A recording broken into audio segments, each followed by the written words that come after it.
Hey everybody, Gencon is 2 weeks away, and I figured it was time to make some predictions on who's going to win, who's best, and what better way to do that and discuss the meta currently than make a tier list.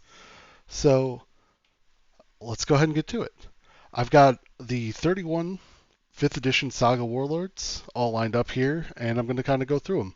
I'm going to tell you who I think the worst one is in the meta, although I will put a caveat on it because I won't be putting any of the generic warlords in there, even though I think one of them probably is the worst one at the moment. But I'll give you my top five and my top 10, who I think all of these will be contenders, and I wouldn't be surprised if every single one makes the top 16. Um, that said, obviously, any meta, any field might not even have one of them, but I think they're all top tier warlords, obviously. But yeah, so to get started, just kind of start out with all the generics, like I had mentioned. So I think most of them are going to line up here. I'll put them in a little bit of an order, but not fully, with the exception of one. Um, and I think everybody who's been playing the format knows Archivist Marina is by far the best and most versatile of them. Uh, we've seen decks already fielded of a cleric version, a fighter version, and a rogue version that have all uh, gotten a winning rate. I'm not going to say top eight because technically the cleric one just had a winning record, but easily one of the best ones. Who am I missing? The elf, right? Yep. And then dwarf seeker. How could I forget seeker? I think Seeker is the second best one, but that doesn't really get him out of the dumpsters. Part of the problem that Seeker is going to have is the best option to run him is going to be a rogue because cleric and fighter they're better options, and wizard you could argue there's better options, but wizards are also bad, which kind of goes into the next piece of this. Um, Grove Warden is the faction or the class it gives you is effectively going to be a fighter, which is why she's up there. It's just her ability does nothing when it comes to actually helping you as a fighter. So it's basically just get a fighter that is an elf, decent skill, but like at the end of the day, you're probably just better off playing one of the other elves. Ramesh is interesting actually as a wizard, um, because fighter, why not just play Retsov? Rogue, you're playing Alrin, obviously, and cleric Anaquana is going to be better in most instances. But as a wizard, you actually kind of get some access. You run the dragon package, you run all the big, epic evocations, etc. You don't really have access to that with Zadok. But that said, at the end of the day, you're kind of stuck with the other options. And like if I was truly ranking them, I probably would rank them as a fighter. But again, when you have comparables that are better, I often will lower them just because of that. Um, but I don't think he gains enough even as being a fighter to really warrant using. So I'm going to leave the generics there. Nisha obviously has a whole list of decks, but her stats are mediocre and she has no ability, which means that you're basically just building her to get the generic deck. There's some cool ideas out there, definitely some things that could explore. I could probably see a Nisha deck sneaking, into being a higher level, but I think that would be an exception as opposed to the rule. Some of the ones that you don't really see explored are like fighter, cleric, dev would actually be a very good one. But it's just everything that goes into making her a good warlord, you lose out by just not having anything to do outside of like wait for your items and get up to the front, or like rely on your army to win you the game. Um, so nothing really to work with there. Uh, Kazka, you're the one class you get is cleric. Clerics are kind of like they're fine. It's just Nothrogs right now don't really work with the cleric package, because Divine Respite on one of your big dudes is only one strike really. Obviously, like you'd probably be using it on Blitzer or Bikram instead. In which case, it's like why not just play something else and do it better? Um, the there's some merit to her, but it's just at the end of the day, you're not getting much. And then Hunter Merrill probably would be higher just because he's a freak, but I'm putting him lower simply because uh, the off class for them is Wizard, and Wizards, uh, are not that great in Saga at the moment. There is some stuff you get access to, and the other option is technically you can go with the melee rogue, but if you're going to do that, you actually could just run Mirror as a melee rogue, and you probably get, similar stats. I mean, like, the stat line is almost identical, slightly worse on Mare for the second attack, but like you're otherwise pretty close, and then you get the upside of being able to do range strikes, and your opponent's not expecting you to equip a Revenger, right? But at the end of the day, there's just he doesn't really have a niche. Obviously in the future maybe it'll change. Maybe there'll be some Bard tech that'll make him great, but at the moment that's where I put him. And then so going there from there, we can kind of move on to the normal warlords. To start off, we've got one of the better warlords. We'll go with Adathan first. Where did I put it? Here we go. Sorry. So Adathan, I think, is actually, a lot of people would say he's top 5. I would argue right now he's actually in the 6 to 10 range. The big thing here is that his game plan is very much win early and quick, and then he kind of falls off very quickly from there, especially if you don't roll well early or if your opponent has a way to clear your stuff.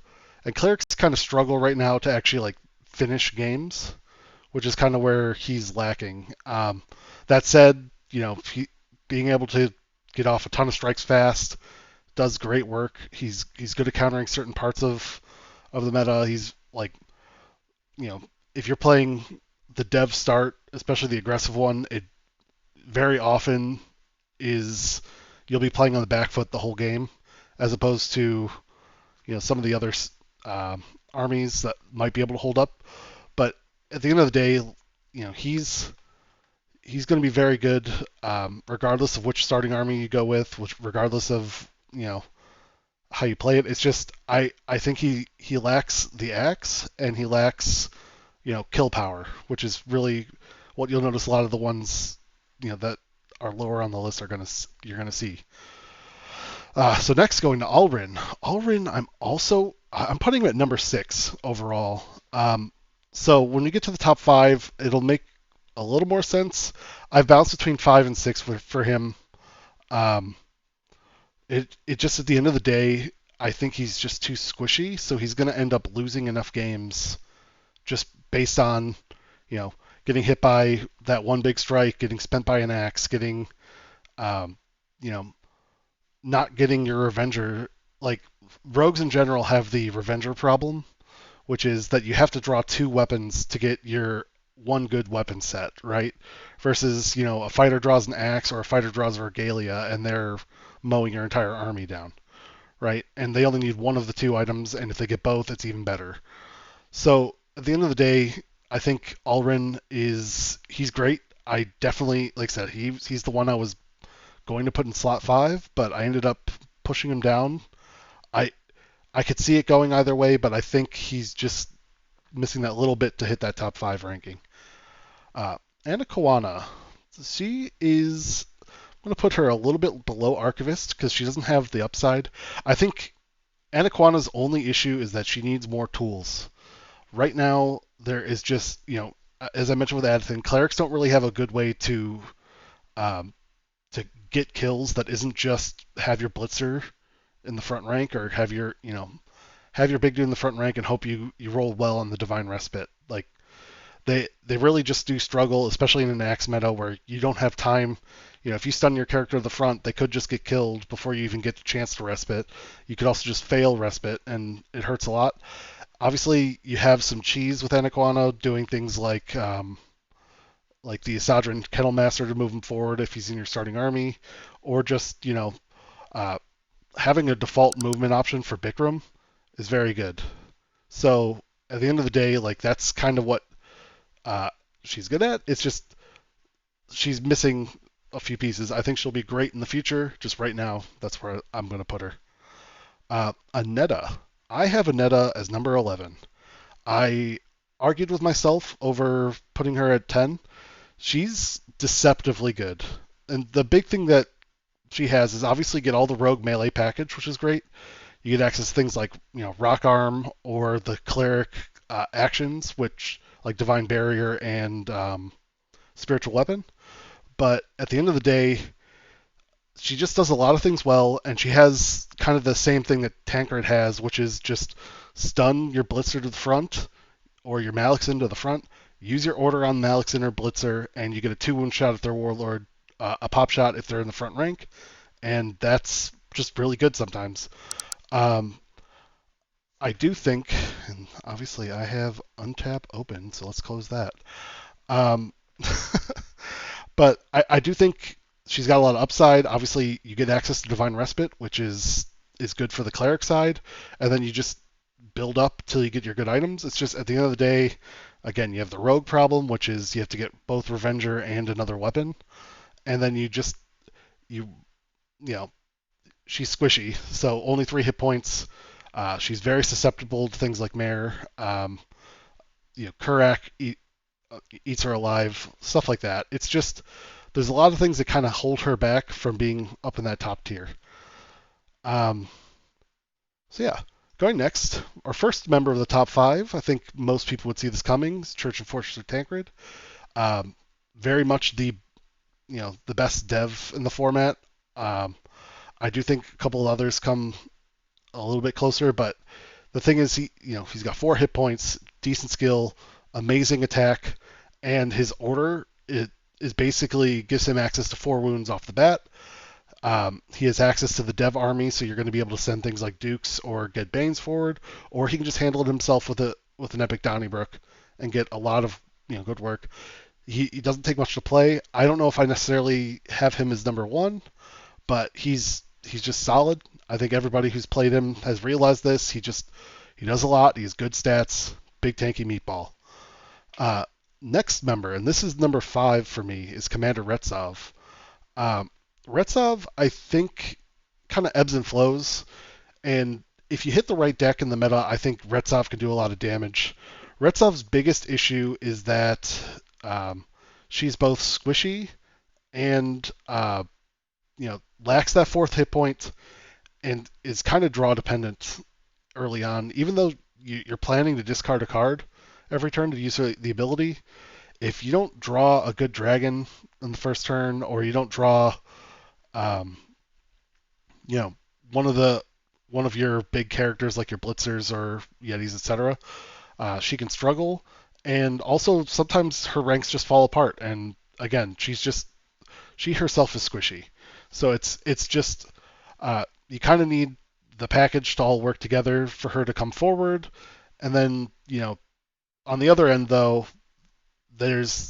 she has the ability to just amass a giant army if you don't get through her army fast enough, or she'll just have multiple dragons in play, multiple able to ready herself with Kingslayer, able to heal herself with Brightwing, etc. So like if you last long enough against a Retsov will win. It's just she's very weak early on, and starter turn 2 Donnybrook wins a lot of games against her. And that's not even to mention the Mare matchup, which is one of the worst ones for Retsov. But yeah, so that said, moving on, we got Ephraim, who I'm going to put here. I think Ephraim is very strong, has easy access to movement, easy access to big buffs, makes your Malixins better, makes your Shannons better. Um, obviously, while he's in the rank, he makes your weenies better, so you play a lot of 1s and a lot of 4s, and maybe like a Squire Argos. But at the end of the day, he falls flat a lot of the time strictly because he takes either too long to set up because you're going for the blade, or he is too axe dependent early on. I think he's still a great warlord. Obviously, have him in my top 10. I just think that he falls behind from the other top 5. That said, one of the best, obviously the best freak fighter option. and I expect will be very good going forward. So Gorthos, a lot of people might think he's number 31 here, but he's actually not. I'm putting him here. He's on the low end. Obviously, I've only got 4 normal warlords that are going to be in this tier, so like he's a bottom 5 warlord is kind of implied by that, right? Um, I think Gorthos's big issue is that he either doesn't have a useful order or useful ability, so he's effectively blank, or he doesn't get access to axe, which is a big deal. I think if the dwarf army were better, he might be able to do something like stall out for Blade of Antiquity, which once he gets that equipped, he's very strong. Um, or if they're are better attack actions, which currently there's no real attack action to use outside of obviously just attacking. So, if like Obliterate were reprinted, for example, I think that would go a long way to make him better. And then finally, the other thing he needs is just like a level 1 barbarian that you can just drop and play, use the order on, and get 2 strikes out of. Right? Doesn't matter, like, use War or Talon from Ancients or, preferably something new. Heck, even this goes over to Zadok when we get to him. Like, Slick was in the Gencon pre-constructed decks. He's a barbarian, didn't get reprinted.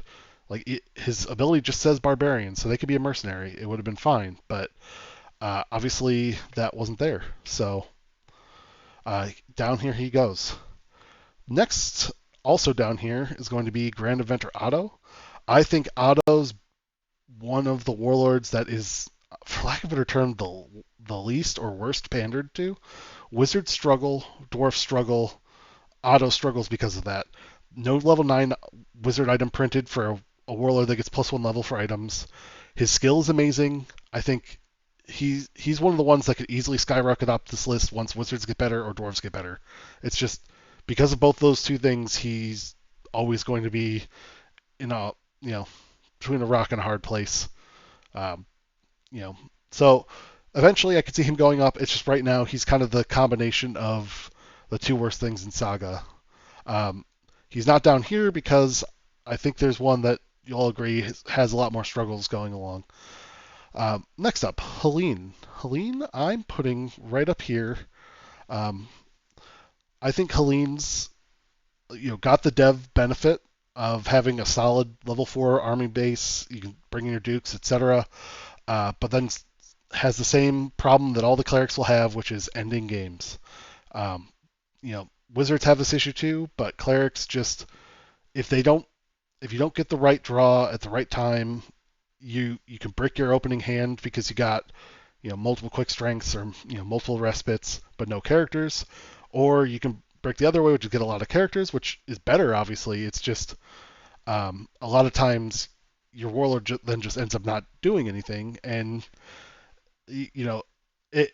At the end of the day, I think from a support warlord standpoint, devs have better. I think even Tancred does support better, honestly. Um, but when we get to Belasco, I think he's better too. It's just at the end of the day, you lose the kill potential by not being a fighter. You don't quite gain enough. I think if another level 4 um, when another level 4 fighter gets printed, I think she'll be great. Or even like ironically enough, a level 4 cleric. Uh, she just really needs another level 4 that you can just drop and play, help her cast spells. That would be great. Um, but yeah, so moving up, we got another top fiver here. I've got Kurak Stonejaw. He won the first, I'm going to say major, just, it's like the 35-person tournament that they had for the Diabolus reveal. It's the closest thing we have to a major yet. Obviously, Gen Con's going to be the big one. But he's just a solid warlord. He kind of overcomes the dwarf weakness because he allows himself to cover for the dwarf's weakness by defending or just like action 1 equip axe is devastating to a lot of the starting armies right now. So it's just not even worth attacking then, and then suddenly dwarf's biggest weakness, which is their starting army and their lack of level 4s, he doesn't care about. So he just comes forward. He has, I jokingly call him like Sorcery Grain plus three strikes that come from 3 different sources. He has the access to 4 wounds in a turn, just off bat. obviously the extra defends, and cleric. The cleric actions give him access to the divine barriers and spiritual weapon, so he gets reach or react speed strikes, which are both really good. I think Karak is definitely a force to be reckoned with, and some matchups he just wins. But then there's other matchups where he's going to struggle, and that's kind of where I don't really put him in the top three. He's my number four, as I have him ranked. Um, Great Warlord, we'll see play. I highly suspect that there will be a couple of good ones out there. It's just at the end of the day, the six skill hurts, especially like I said in the axe meta. But he can just, he sneaks wins, especially against people who don't know how to bait strikes and wounds out of him. So um, he's very good. I don't foresee him winning Gen Con, but I definitely think he'll be in the fray. Next up, Librarian Shastra, one of my personal favorites, but at the same time, not a great warlord. The best wizard in the format, in my opinion. Although I'm actually going to rank Barrow a little higher just for other reasons. But has access to the dev army, has large range.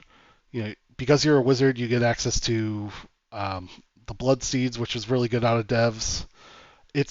There's a lot of things going for Shastra, but at the end of the day, it's just wizards are bad.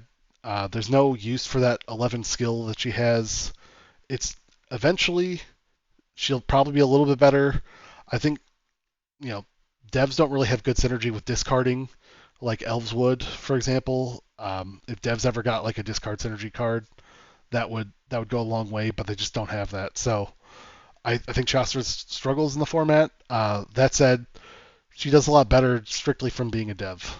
But yeah, speaking of Lord Barrow, I'm going to put Barrow as my number 12. I think Barrow is borderline a good warlord. It's just, at the end of the day, wizards just are missing something. I joked about it a little bit the other day, but like if they had just gotten rid of Essence Drain and printed Ball Lightning, I think Barrow might actually be in this top 10 area. He probably still wouldn't be up here because of Axe, but he's good. He can do the work. It's what you want him to do. At the end of the day, I think he's great. I just don't. I think he's lacking because Wizards are lacking. And once Wizards get a better spell or Axe gets handled, I think he'll be higher up on the list. Next is Belasco. Anyone who knows me knows he's one of my favorite warlords in the set. I think I put him at number 8 right now. I think he's got access to Axe. He's got access to all the wizard actions. He's got access to the Duke Bloodsteed Axe combo, which is insanely strong. There's a lot of things going for Belasco. At the end of the day, though, I think he's harder to play than a lot of the warlords. He's got some really good and interesting matchups when it comes to things. Like, for example, Kurak, you can just push him back a rank, which really can mess with him. There's a lot of things that you can do versus some of these better warlords, but he struggles in certain areas. If your army falls apart, he doesn't hold up as well as Tancred does. He loses access to Donnybrook, but sometimes True Strike makes up for that. So because you'll be able to get past those pesky stealth characters, or like people can't noble sacrifice your strikes. So at the end of the day, you'll get value out of it. It's just it takes a little bit more work. I wouldn't be surprised if he's up there. It's just like I said, I put him in number 8. I think he's good. I think he'll see play. He might be who I'm bringing. We'll see. But yeah. So next up, Mare Haven. I have her at number 3. I think Mare Haven is easily the best range striker in the format right now. It's not even close.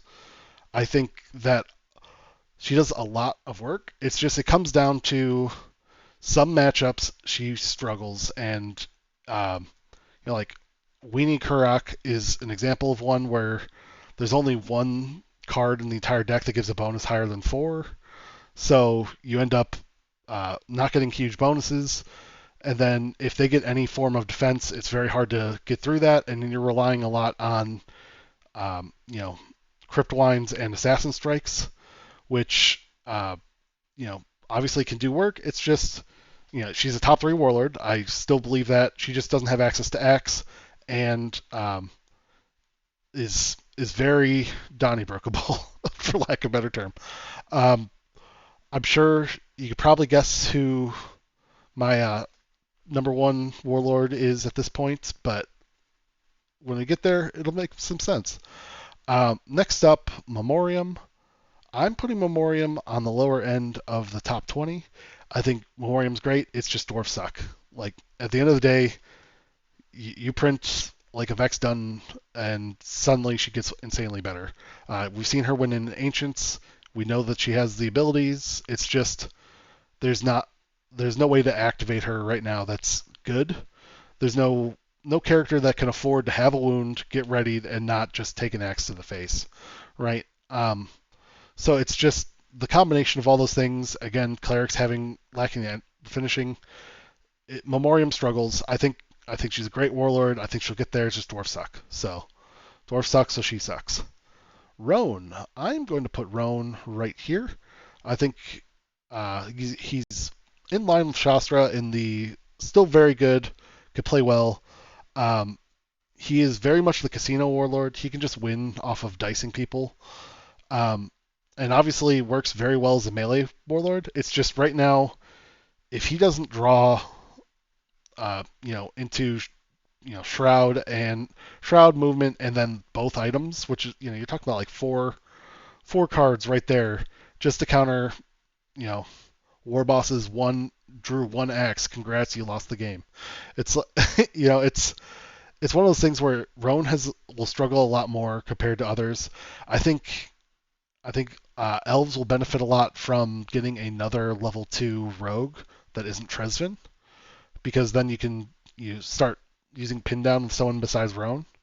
I when I play him, I actually play with the Myzerian Scout as a level 2, just to kind of give you that extra benefit.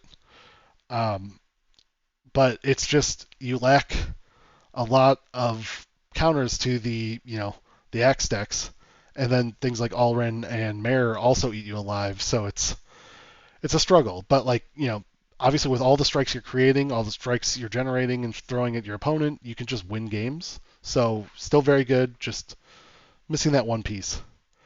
Shayesa, I think, is better. I put her kind of with Helene, same level really. Um, what Celine or Shayesa does well is actually not the deck you see most commonly, but it's just dragons. Like, she can just put a ton of meat in play. With the more characters that die, you get to guarantee that your hands will have more characters. You get to draw more characters. You discard to get more characters, and you can overwhelm your opponent that way. The other deck that we see a lot of is I call it the Orm special, but it's just hitting Wither and then hitting Epic Judgment. And when you hit those two, you get a free kill on the Warlord. The problem is you have to hit that first Wither, and you have to have an Epic Judgment, and you have to roll above a 10 with that Epic Judgment unless they're level 4, and obviously then you get the bonus. But it's a lot of combo that goes into it, whereas I think Shayes is actually just best when you're just discarding your actions to get more characters and using your Death React to get more characters, and you put more dragons into play, you put more meat into play. When Diabolus is legal, you can actually play a Diabolus out of her deck and just make it work. All you need to do is get Swift Cloud and he comes in ready. It's actually not that bad. But you can get Diabolus to come in rank 6 because of Calo Rowan, right? There's a lot you can actually do with Shayesa that's good. Now, that said, I wouldn't call the Diabolus play a good one. I just mean, do the level 5 dragons, get them into play, shoot them to the front, Divine Respites, etc. And you could just make a consistent deck out of her. I think she's great. I just don't know if she has the sauce to get any further than that. Sklot the Cruel. I think he is the best of the worst down here. I think Sklot's biggest issue is he is a Nothrog, and he is not a fighter. The Nothrog starting army for non-fighters is atrocious, to the point where I say start Bear Legions anyway. It's just, it falls apart quickly. You don't even get that much offense in return. And you have a lot to work with. The other part is Scott actually has this issue where you for the first turn, he almost doesn't have an ability because you don't want to be pitching your items on the first turn. It's better to wait until you get a duplicate of an item and then pitch it. So it's later on, but his ability is scaled for first turn, so you want to use it on the first turn, but then you don't get multiple uses of the items, which basically turns your items into actions. It's kind of a weird dichotomy for him, but I think at the end of the day, the only reason he really struggles is because the Nothrog army doesn't give him time to get all the cards he needs, which again, going back to the rogue dilemma, you need two items just to set up your basic weapon, right? Um, Basically two items to get what used to be Black Steel Dagger, right? Um, so I think that's where Scott struggles. You can build him as a range striker too, which obviously works. It's just range strikers need ranks in front of them to keep you from getting eaten alive by the tankards of the world, right? So it's just there's a lot of problems that you run into there. It's just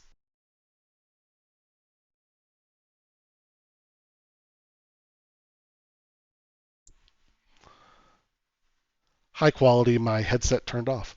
Uh, moving on though. Um, then you have Tazian. I put Tazian at number 20 for me. I think she's fine. It's just there's no benefit to being a necromancer. I don't see a reason to play her over Barrow right now. Um, I actually think with the turncoat that's coming up, I think she'll be great as a rogue.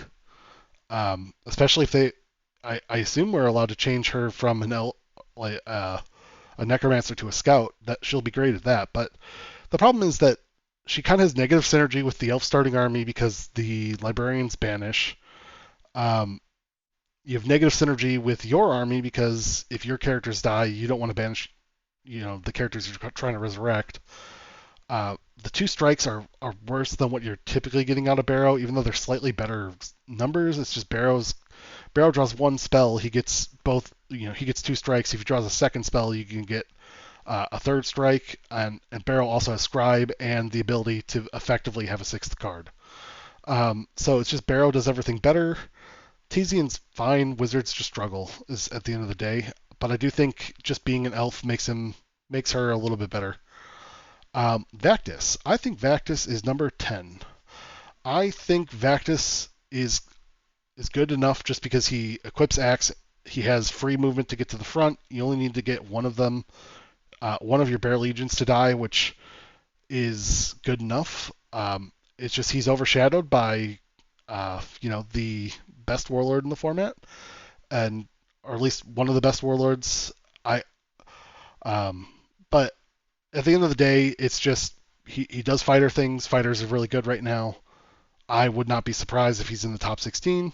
Wouldn't be surprised if he goes further. It's just at the end of the day, like, why would you play him over Warboss in most situations? Warboss gives you, like, even if you take the exact Vactus deck you're going to play and just put Warboss in, the only thing you actually lose, because Donnybrook is going to be your main attack action, is going to be if you're attacking, you lose a strike on the first action, but you gain that strike back from Warboss's order, and Warboss also gives you flexibility with other pieces.